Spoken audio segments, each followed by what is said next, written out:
বিসমিল্লাহির রহমানির রহিম।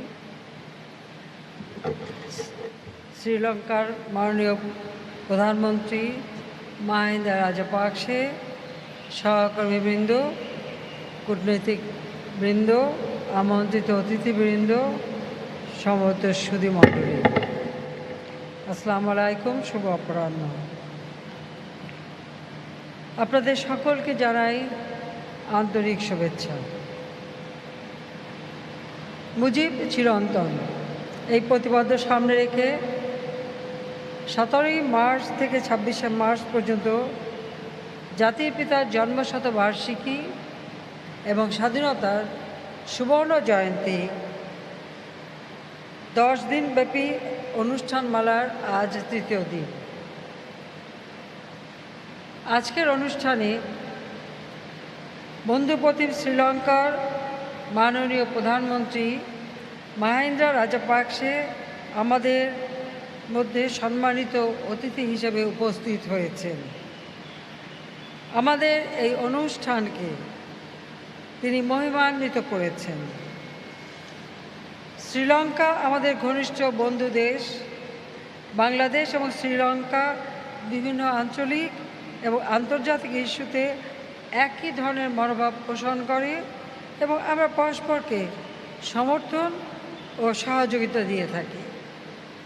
মাননীয় প্রধানমন্ত্রী মাহিন্দা রাজাপাকসে বাংলাদেশের একজন অকৃত্রিম বন্ধু এবং তিনি সবসময়ই বাংলাদেশের পাশে অবস্থান করেন। আমিও চেষ্টা করি সেই বন্ধুত্বের প্রতিদান দিতে। বাংলাদেশের জাতির পিতার জন্মশতবার্ষিকী এবং স্বাধীনতা সুবর্ণ জয়ন্তী উদযাপন অনুষ্ঠানে প্রধানমন্ত্রী মাহিন্দা রাজাপাকসের যোগদান তার নিজের এবং শ্রীলঙ্কার জনগণের আমাদের মধ্যকার বন্ধুত্বপূর্ণ সম্পর্কেরই প্রতিফলন। আমি নিজে, আমার সরকার বাংলাদেশের জনগণের পক্ষ থেকে শ্রীলঙ্কার মাননীয় প্রধানমন্ত্রীকে এবং তার দেশের জনগণের প্রতি গভীর কৃতজ্ঞতা ও ধন্যবাদ জানাচ্ছি। আমি আশা করি আমাদের দুই দেশের জনগণের মধ্যে এই বন্ধুত্বপূর্ণ সম্পর্ক ভবিষ্যতেও আরও সুদৃঢ় হবে। একই সাথে আমি ধন্যবাদ জানাই রাশিয়ার পররাষ্ট্রমন্ত্রী সার্গে লেভরভ, যিনি এই অনুষ্ঠানে তার বার্তা পাঠিয়েছেন এবং বাংলাদেশের অকৃত্রিম বন্ধু আরেকটি দেশ, মহান মুক্তিযুদ্ধ এবং যুদ্ধ পরবর্তীকালীন সময় যারা সব সময় আমাদের পাশে থেকেছেন এবং আজকে আমরা যে নিউক্লিয়ার পাওয়ার প্ল্যান্ট তৈরি করছি এটা তাদেরই অবদান, তাকেও ধন্যবাদ জানাই। আমি ধন্যবাদ জানাই মালদ্বীপের মহামান্য রাষ্ট্রপতি, তিনি 17ই মার্চ জাতির পিতার শুভ জন্মদিনের আমাদের যে উদ্বোধন অনুষ্ঠান সেই অনুষ্ঠানে উপস্থিত হয়েছিলেন, সেজন্য বাংলাদেশের পক্ষ থেকে তাকে আমি ধন্যবাদ জানাই।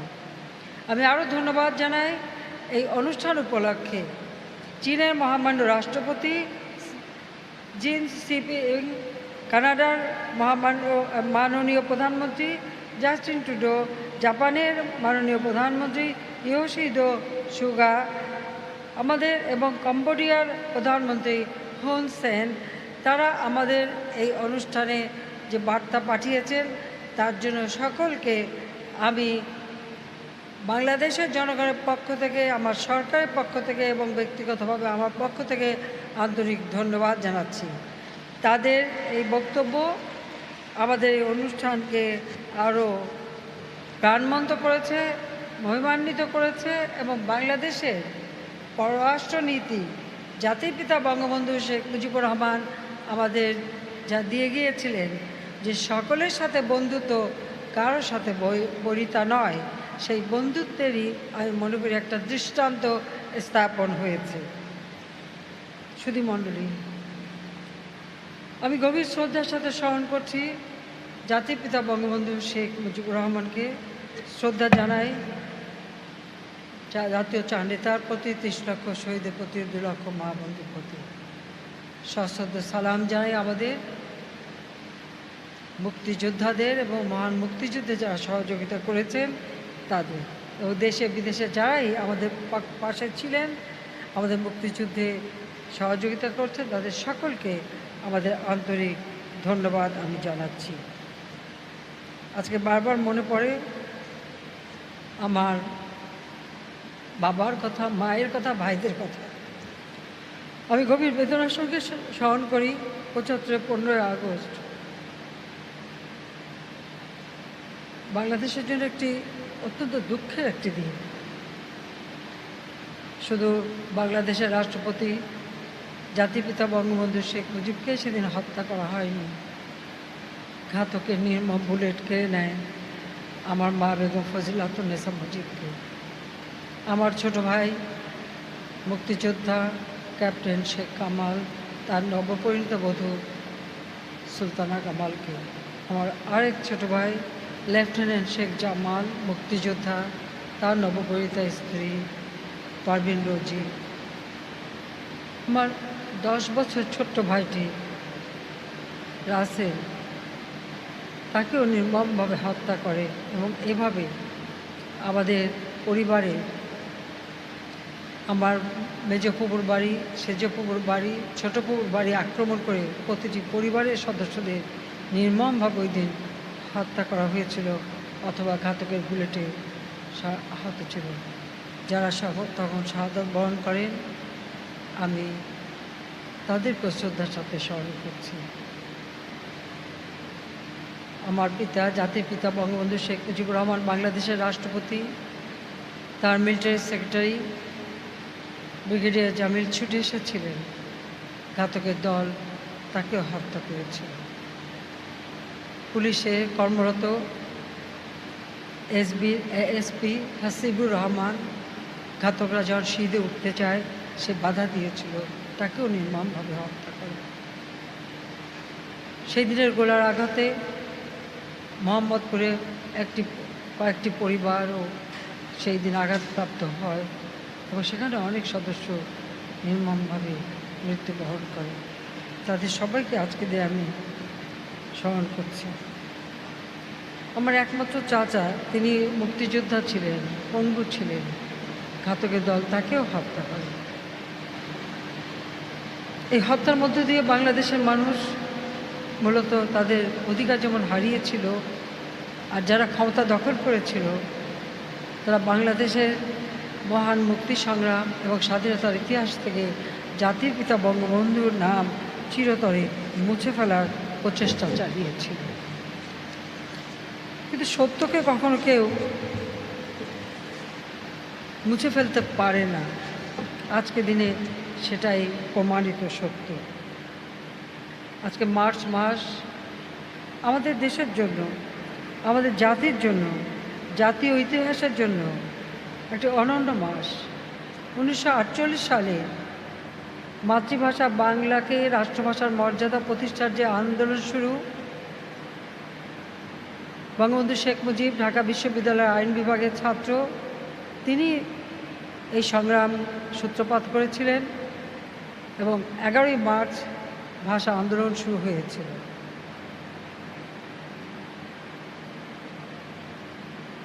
বায়ান্নতে রক্ত দিয়ে আমরা আমাদের ভাষার অধিকার পাই। 11ই মার্চ যখন এই আন্দোলন হয়, তখন কিন্তু জাতিপিতা বঙ্গবন্ধু শেখ মুজিব সহ আমাদের অনেক ছাত্র নেতাকে সেই দিন গ্রেপ্তার করা হয় এবং এরপরে 15 তারিখে তারা মুক্তি পান।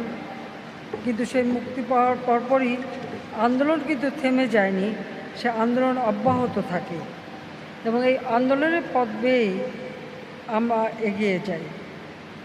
ঠিক একই সাথে পরপর তিনি 3বার সে সময় গ্রেপ্তার হন।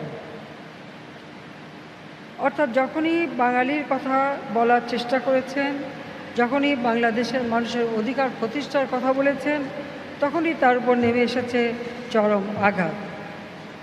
কিন্তু জাতির পিতা বঙ্গবন্ধু কখনো থেমে যাননি। তিনি এদেশের মানুষের ভাগ্য পরিবর্তনের সংগ্রাম এগিয়ে নিয়ে গেছেন। কিন্তু আমরা দেখেছি ইতিহাসের পাতায় যখনই তিনি বাংলাদেশের অধিকারের কথা বলেছেন, তখনই কিন্তু চরম আঘাত এসেছে। জাতির পিতা ভাষা আন্দোলন করতে যেয়ে যখন বারবার গ্রেপ্তার হচ্ছেন, 49 সালে যখন তাকে গ্রেপ্তার করা হলো আর তিনি মুক্তি পাননি, 52 সালে 27শে ফেব্রুয়ারি তিনি মুক্তি পেয়েছিলেন। কিন্তু সে মুক্তি পেয়েও সাথে সাথে তিনি আবার তার সংগ্রাম এগিয়ে নিতে থাকেন এবং এই সংগ্রামের পথ বেয়ে তখন যুক্তফ্রন্ট গঠন করা হয়। 54 সালে হোসেন শহীদ সোহরাওয়ার্দী, একে ফজলুল হক, মাওলানা ভাসানী তার সকলে মিলে যুক্তফ্রন্ট গঠন করেন এবং সেই নির্বাচনে প্রাদেশিক পরিষদে যুক্তফ্রন্ট জয়লাভ করে। বাঙালির হাতে সত্যিকার যারা বাঙালি জাতির কথা চিন্তা করতো তারা ক্ষমতায় থাকুক, এটা আসলে তো পাকিস্তানি শাসকরা কখনো চায়নি। সেই সরকার বেশি দিন টিকতে পারেনি। সেই সরকার এমার্জেন্সি ডিক্লেয়ার করে 92 ক ধারা দিয়ে সেই সরকার পতন ঘটিয়ে এই পূর্ববঙ্গে কেন্দ্রীয় শাসন চালু করা হয় এবং 30শে মে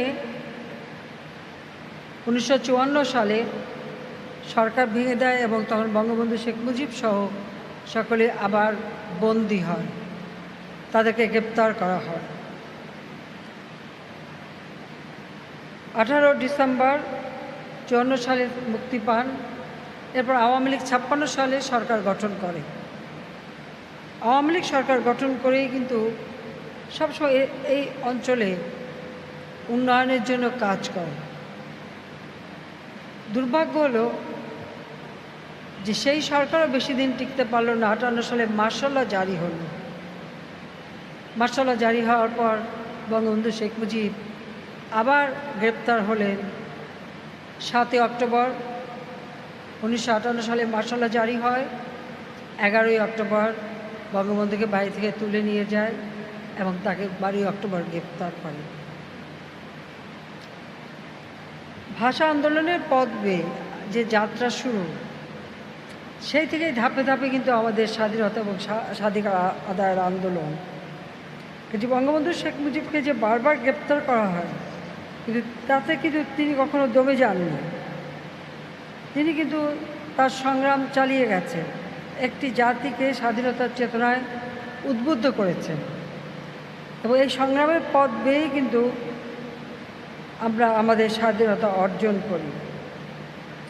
কারণ পাকিস্তানি কারাগারে বারবার তাকে যখন গ্রেপ্তার করা হয়েছে, তিনি যতবার বের হয়ে এসেছেন আবার তিনি এদেশের মানুষের অধিকারের কথাই বলেছেন, আর যার ফলে তাকে বারবারই কারাবরণ করতে হয়েছে। আমরা যদি সেই 48 সাল থেকে ধরি যে 11 মার্চ তিনি গ্রেপ্তার হলেন 48 সালে, আবার 19শে এপ্রিল তিনি গ্রেপ্তার হলেন, 26শে জুন তিনি মুক্তি পান 49 সালে। অর্থাৎ আমরা এটাই দেখি যে বারবার যে তাকে গ্রেপ্তার, এরপর আবার 19 জুলাই তিনি 49 সালে গ্রেপ্তার হন। সেখান থেকে তিনি ওই দিনই আবার জামিনে মুক্তি পেয়েছিলেন। এরপরে 31 ডিসেম্বরে 49 সালে তাকে যখন গ্রেপ্তার করা হয় আর মুক্তি পেলেন। এরপর 52 সালে মুক্তি পেলেন 27 ফেব্রুয়ারি। 54 সালে 30 মে গ্রেপ্তার হন। 18 ডিসেম্বরে মুক্তি পান। আবার তিনি 11 অক্টোবর 1958 সালে গ্রেপ্তার হন। 17 ডিসেম্বর 1949 সালে আবার তিনি মুক্তি পান। অর্থাৎ এই যে 11 অক্টোবর তাকে যে গ্রেপ্তার করা হলো মার্শাল ল দিয়ে, তার বিরুদ্ধে অনেক মামলা দেওয়া হলো মিথ্যা। একে একে প্রায় 15টা মামলা দেওয়া হয়েছিল। সেই মামলা থেকে একে একে তিনি মুক্তি পান, খালাস পান। এরপর রিট করে তিনি 17 ডিসেম্বর 1960 সালে মুক্তি পেয়েছিলেন। এরপর আবার 62 সালে 7ই ফেব্রুয়ারি বঙ্গবন্ধু শেখ মুজিবকে গ্রেপ্তার করা হয় এবং 18ই জুন 62 সালে তিনি মুক্তি পান। আর তারপর তো প্রতিনিয়ত মামলা চলছে, যেদিন গ্রেপ্তার করছেন হয়তো ওই দিনই তিনি মুক্তি পাচ্ছেন, আবার গ্রেপ্তার হচ্ছেন, আবার মুক্তি পাচ্ছেন। এভাবেই 62, 64 সালে পরপর 3বার তিনি গ্রেপ্তার হওয়ার মুক্তি পান। কাজে তিনি যে বাংলাদেশের মানুষের জন্যই সংগ্রাম করে যাচ্ছিলেন, এটা আর কেউ না বুঝুক, পাকিস্তানি শাসকরা খুব ভালোভাবে সেটা বুঝেছেন। এবং আপনারা জানেন যে আমরা যে সিক্রেট ডকুমেন্ট সেটা এখন প্রচার করছি, এটা আমরা ইতিমধ্যে তা বই আকারে বের করছি। বঙ্গবন্ধুর বিরুদ্ধে যে সমস্ত রিপোর্ট দেওয়া হতো, সেই রিপোর্টগুলি দেখলে আপনারা এটা ভালোভাবে দেখবেন যে কীভাবে দিনের পর দিন তার উপর অত্যাচার নির্যাতন চলেছে, কিন্তু তিনি দমে যাননি। তিনি একটা লক্ষ্য স্থির করেছিলেন, সে লক্ষ্যটা হলো দেশকে স্বাধীন করা। এবং 56 সালে যখন আওয়ামী লীগ সরকার গঠন করে, সেই ক্যাবিনেটে তিনি মন্ত্রিত্ব পেয়েছিলেন। কিন্তু দুঃখের বিষয় হলো পাকিস্তানের প্রতিষ্ঠাতা সভাপতি মৌলানা ভাসানী, আওয়ামী লীগের প্রতিষ্ঠাতা সভাপতি মৌলানা ভাসানী 1957 সালে কাকমারি কনফারেন্সের পর তিনি আওয়ামী লীগ ভেঙে দেন এবং ন্যাশনাল আওয়ামী পার্টি নামে আরেকটি দল গঠন করেন। তিনি যখন আওয়ামী লীগ ভেঙে দেন এবং আওয়ামী লীগ থেকে চলে যান, তখন আওয়ামী লীগ সংগঠনটাকে শক্তিশালী করা একান্তভাবে প্রয়োজন ছিল। এবং বঙ্গবন্ধু শেখ মুজিব সেই সময় তিনি কিন্তু মন্ত্রিত্ব ছেড়ে দিয়ে দলের সাধারণ সম্পাদকের পদে তিনি ছিলেন, সেই পদ নিয়ে তিনি পান এবং মন্ত্রিত্ব ছেড়ে দেন আওয়ামী লীগ সংগঠনকে শক্তিশালী করে গড়ে তোলার জন্য। কারণ তিনি জানতেন যে কোনো একটা অর্জন করতে হলে একটা শক্তিশালী সংগঠন দরকার। আমরা দেখি পৃথিবীতে মানুষ দল পরিবর্তন করে ফেলে দলের পথ ছাড়ে মন্ত্রিত্বের লোভে। আর বঙ্গবন্ধু শেখ মুজিবুর রহমান মন্ত্রিত্ব ছেড়েছিলেন দলকে সুসংগঠিত করবার জন্য। এ দৃষ্টান্ত আসলে খুব কমই পাওয়া যায়, কিন্তু তার জন্য তাকে অনেক নির্যাতনেরও শিকার হতে হয়, কিন্তু সব কিছু তিনি মেনে নিয়েছিলেন এবং এভাবেই তিনি এদেশের মানুষকে ঐক্যবদ্ধ করতে পেরেছিলেন। টুঙ্গিপাড়ার একটি অজপাড়াঘাট, যেটা গোপালগঞ্জ, তখন একটা মহকুমা, ফরিদপুর জেলা, তারই একটি গ্রাম। সেই গ্রামে বঙ্গবন্ধু শেখ মুজিবের জন্ম এবং তিনি সেখানে পড়াশোনা করেছেন গোপালগঞ্জে এবং এরপরে কলকাতায় পড়াশোনা করেন। তখন থেকে একটা স্বাধীনতা চেতনা বা দেশের মানুষের দুঃখ কষ্ট দুর্দশা দেখে সেই দুর্দশা লাঘব করবার জন্যই যেন তিনি সব সময় ব্যস্ত ছিলেন। এই বাংলার মানুষ একবেলাও এক মুঠো ভাত পেত না, রোগী চিকিৎসা পেত না, তাদের থাকার জায়গা নাই, ছিন্ন বস্ত্র, শোষিত বঞ্চিত মানুষ। সেই মানুষগুলির ভাগ্য পরিবর্তন করবার জন্য তিনি তার নিজের জীবনকে উৎসর্গ করেছিলেন। নিজের জীবনের কোনো চাওয়া পাওয়া তার ছিল না। তিনি এই বাংলার মাটি, যা হাজার বছরের পরাধীনতার গ্লানি বয়ে বেরিয়েছে, বঙ্গবন্ধু শেখ মুজিবই কিন্তু প্রথম এই মাটির সন্তান, যিনি এই দেশকে স্বাধীন করেছেন এবং এ দেশের প্রথম রাষ্ট্রপতি হয়েছিলেন এবং এরপরে প্রধানমন্ত্রিত্ব পান। আপনারা যদি একটু খুঁজে দেখবেন যে যখনই এই বঙ্গ বলেন, পূর্ববঙ্গ বলেন বা পাকিস্তান আমলে সেই পূর্ব পাকিস্তান বলেন, এদেশের শাসনভার কিন্তু এমনকি তার পরবর্তী সময়েও যারা এসছে, স্বাধীনতার পরে 15ই আগস্ট জাতির পিতাকে হত্যার পর যারা এসছে, তাদেরও জন্ম কিন্তু কারো বাংলাদেশের মাটিতে হয়নি। এই ভূমি পুত্র বা এই ভূমির সন্তান একমাত্র বঙ্গবন্ধু শেখ মুজিবুর রহমান। যে কারণে এদেশের মানুষের প্রতি তার সব সময় আলাদা একটা ভালোবাসা ছিল, একটা দায়িত্ববোধ ছিল। তবে তিনি খুব সৌভাগ্যবান ছিলেন যে তার পিতা মাতা সব সময় তার পাশে ছিলেন, তাকে সহযোগিতা করেছেন। আর সবথেকে বড় সহযোগিতা আমার মা তার পাশে থেকে প্রেরণা জুগিয়েছেন। কোনো দিন নিজের কোনো চাহিদা ছিল না, কোনো দিন সংসারের কোনো কিছু বলে ব্যতিব্যস্ত করতেন না, সব কিছু তিনি নিজে সামলাতেন। যখন আমার বাবা জেলে থাকতেন, দল সংগঠন সব কিছু তিনি নিজে করতেন। তো এই ধরনের পাশে একজনকে সবসময় পেয়েছিলেন বলেই কিন্তু তিনি তার সংগ্রাম এগিয়ে নিয়ে যেতে পেরেছিলেন এবং এদেশের মানুষকে মুক্তি দিতে পেরেছিলেন। ঐতিহাসিক ৭ই মার্চের ভাষণ, যে ভাষণে সেই ঐতিহাসিক বাণী, এবারের সংগ্রাম আমাদের মুক্তির সংগ্রাম, এবারের সংগ্রাম আমাদের স্বাধীনতা সংগ্রাম, এই আহ্বান দিয়ে কিন্তু তিনি বাংলাদেশের মানুষকে সকল প্রস্তুতি নেবার নির্দেশনা দিয়ে দিয়েছিলেন। আর সেই ৭ই মার্চের ভাষণ দেবার পূর্বে আমার মা তাকে বলেছিলেন, কারো কথা শুনতে হবে না, তোমার মনে যে কথা থাকবে সেই কথাই তুমি বলবে, কারণ বাংলাদেশের মানুষের জন্য তুমি সংগ্রাম করেছ। কিন্তু আপনারা দেখুন, ঠিক সেই কথাই হয়েছে। আর আজকে সেই ভাষণ বিশ্ব ঐতিহ্য দলিলে স্থান পেয়েছে, যা একদিন দুর্ভাগ্য আমাদের যে বাংলাদেশের এই ভাষণ কিন্তু একসময় নিষিদ্ধ করা হয়েছিল। কিন্তু আজকে ইতিহাস থেকে কিন্তু ৭৫ 15 আগস্টের পর স্বাধীনতার ইতিহাস থেকে বঙ্গবন্ধু শেখ মুজিবের নামটা মুছে ফেলা হয়েছিল, ভাষা আন্দোলনের ইতিহাস থেকে মুছে ফেলা হয়েছিল। ৭৫-এর পরে একের পর এক মিলিটারি ডিক্টেটর অথবা তাদের দোসররা যে ক্ষমতা এসেছে, স্বাধীনতা বিরোধীরা ক্ষমতা এসেছে, জাতির পিতা বঙ্গবন্ধু শেখ মুজিবকে যারা হত্যা করেছে, তারা যারা ক্ষমতা এসেছে, তাদের একটাই ভয় ভীতি, ওই একটি নাম নিয়ে। কাজে তারা ২১টা বছর সবই নিষিদ্ধ করে রেখেছিল।